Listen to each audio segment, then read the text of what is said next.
أحلى شيء بالكون تقدم على وظيفة تطلع مطلوب 4 مليار دولار. زين حتى إذا قبلوك زين شو وقت تسددين؟ والله ما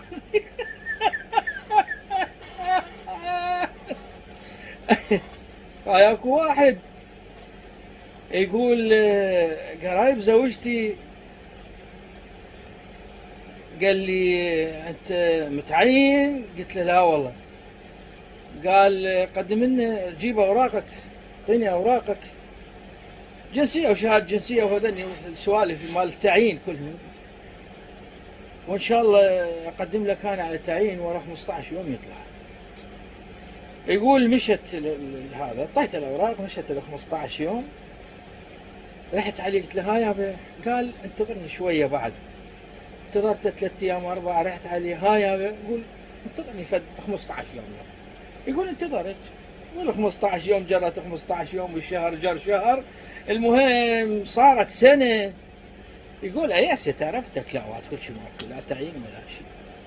يوم من الايام ابوي راح يستلم تموينيه الحصه، والله رجع لي متحجب قال لي بابا انت ترى اسمك ملغي من الحصه وعليك منع ما يعطوك حصه.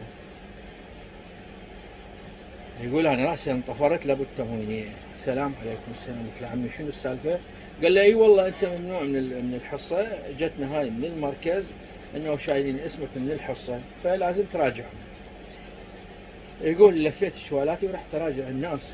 سلام عليكم السلام. ها يابا. قالوا لي يابا انت ممنوع من الحصه لانه انت دخلك عالي، انت رجال صاحب شركه. انا صاحب شركه؟ ولكم هو انا تعيين ما عندي، مين اللي الشركه هاي؟ قالوا لي لا عاد راجع بمعرض بغداد الدولي شوف القصه مالتك شنو. يقول انا هم رحت المعرض بغداد الدولي يابا انا قصتي هيك وهيك ومانعين عليه وهاي. طلعوا سجلات قالوا يابا انت فلان. نعم انا فلان. انت عندك شركه وانت مدير مفوض؟ اني. قالوا لي اي انت من 2016 انت مدير مفوض ومال شركه، هاي شركه مال استيراد والتصدير. يابا يا معود سيدنا المدير الله يحفظك ان شاء الله، ما عنده اني سوالف الله يخليك. وينك شلون انت تعيين؟ ما متعين اني، دينار ما عندي هذا مقضيها بالقدره. يقول هسه شنو هاي؟ صيحوا لي هاي المحاميه المسجل مال الشركات. يقول جت المحاميه مسجل مال الشركات. يقول قالها يابا عندنا شركه باسم فلان طلعي لنا اياها. قال هي؟ قالت له ايه. راحت جابت سجلاتها هاي الشركه باسم فلان الفلاني، زين اللي هو يقول اني، زين ومسجله سنة 2016. يابا انت تعرفين فلان جايك هو قالت له لا والله انا جوني اثنين هم سمتهم باسماء ما اريد نجيب طاري اسمائهم، هم اللي اجوا وسجلنا الشركة باسمه. المهم قلت لهم عمي يعطوني ضباره خلي اروح اراجع انا اشوف شنو السالفه. طلع علي 4 مليار دولار ضريبه. خوش 4 مليار.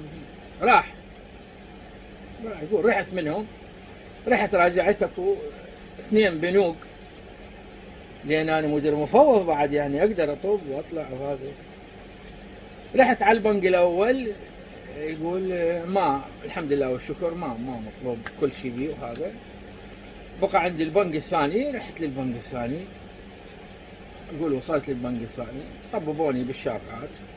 وصلت للمديره قلت لها يابا اني فلان الفلاني المدير المفوض مال الشركه الفلانيه، زين بلكي تطلعين اسمي انا ايش جاي ايش مستلف منكم ايش ماخذ من شنو. يقول طلعت لي قصاصه يعني بالسجل مالتهم. يقول انا جايب قصاصه، طلعت لي السجل مالتهم. قالت عيني انت كل شيء مو مطلوب. قال شلون يابا يعني كل شيء مو مطلوب؟ هاي قصاصه عندي اني، هاي مو مال مصرفكم؟ قالت لي اي هاي مال مصرفنا. عمي اني مطلوب 4 مليار دولار ضرائب لان ماخذ من مصرفكم اني فلوس. وانت هسه تقول لي ما عندنا زين، منين اجت هاي الضريبه؟ تقول قالت لي عيني السالفه بيها شوف مراجعات وما ادري شنو، فانت هسه تطلع برا تسوي لي عريضه زين عيني وتشرح بها القصه مالتك وتعطيني اياها زين، و10 ايام ان شاء الله ويصير خير. يقول عنهم طلعت سويت العريضه وشرحت القصه مالتي وانا هيجي وهيجي وهيجي، لا مسجل بشركه، لا عندي شركه، لا مدير مفوض. المهم شفت العريضه، سلام عليكم السلام يا عمي الشرطه، خلها طببوني، رحت اعطيتها العريضه قلت لها يابا هاي العريضه، قالت لي عندي 10 ايام تراجعني وهذا تليفوني، ومن ال10 ايام وهذا تليفوني، واليوم اكون مسوي له حل، وال4 مليارات ال4 مليارات لا تزال برقبتك. عمي نصيحة لله، إذا أجاكم واحد يقول لكم جيبوا أوراقكم حتى تتعينون زين، لا حد يعطي ولا ورقة